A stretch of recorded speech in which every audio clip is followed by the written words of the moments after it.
Shrimati Shanthakumari K.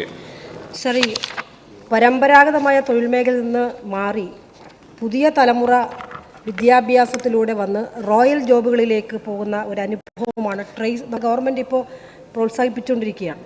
Sir, ഉന്നത യോഗ്യത ഉണ്ടായിട്ടും പലപ്പോഴും ഇൻ്റർവ്യൂവിൽ പോകുമ്പോൾ അവർ എക്സ്പീരിയൻസ് ഇല്ല എന്നൊരൊറ്റ കാരണത്താൽ അവരെ പുറന്തള്ളപ്പെടുന്ന ഒരവസ്ഥയാണ്, പ്രത്യേകിച്ച് SC/ST വിഭാഗത്തിൽപ്പെട്ട കുട്ടികൾ. അപ്പോൾ അതിനൊരു പരിഹാരമാണ് യഥാർത്ഥത്തിൽ ട്രേസ്.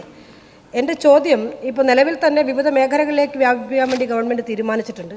ഏറ്റവും സാധ്യമായ മെഡിക്കൽ, പാരാമെഡിക്കൽ മേഖലകളിലേക്ക് കൂടുതൽ കുട്ടികളെ പരിശീലിപ്പിക്കുന്നതിന് വേണ്ടിയിട്ടുള്ള ഈ മേഖലയിലേക്ക് കൂടുതൽ താല്പര്യം ഗവൺമെൻറ് എടുക്കാൻ സാധ്യതയുണ്ടോ എന്നുള്ളതാണ് എൻ്റെ മെഡിക്കൽ, പാരാമെഡിക്കൽ. സർ, പാരാമെഡിക്കലിലേക്ക് നമ്മൾ നേരത്തെ തന്നെ പരിശീലനം കൊടുത്ത് നല്ലൊരു ശതമാനം ഉദ്യോഗാർത്ഥികളെ നമ്മൾ ഗവൺമെൻറ് തന്നെ, കേരള ഗവൺമെൻറ് തന്നെ ഇപ്പോൾ തൊഴിൽ അവസരം ഒരുക്കി കൊടുത്തിട്ടുണ്ട് സാർ. അപ്പോൾ കൂടുതൽ ഇവിടെ മെമ്പർ സൂചിപ്പിച്ചതുപോലെ നമ്മൾ ഈ കാലഘട്ടത്തിൽ ഈ വിഭാഗത്തിലെ കുട്ടികൾ നല്ല രീതിയിൽ വലിയ ഒരു എഡ്യൂക്കേറ്റഡായി വരുന്നുണ്ട്. അവർക്കൊക്കെ കൂടുതൽ ഈ പരിശീലനം കൊടുക്കാൻ വേണ്ടി സാധിക്കും. ഇവിടെ ചോദിച്ച ചോദ്യം ഇതാണ്, അതായത് ഈ ഒരു ഇൻ്റർവ്യൂവിന് പോകുമ്പോൾ ഈ കുട്ടിക്ക് മുൻപരിചയം ഉണ്ടോ എന്നുള്ളതാണ് എല്ലാ സ്ഥാപനങ്ങളും ചോദിക്കുന്നത്. അതിനു വേണ്ടിയാണ് സാർ ഈ ഇൻറ്റേൺഷിപ്പ് നമ്മൾ കൊടുക്കുന്നത്. അപ്പോൾ ഇൻറ്റേൺഷിപ്പ് 2 വർഷം കിട്ടുമ്പോൾ അതൊരു പരിചയസമ്പന്നം തന്നെയാണ്.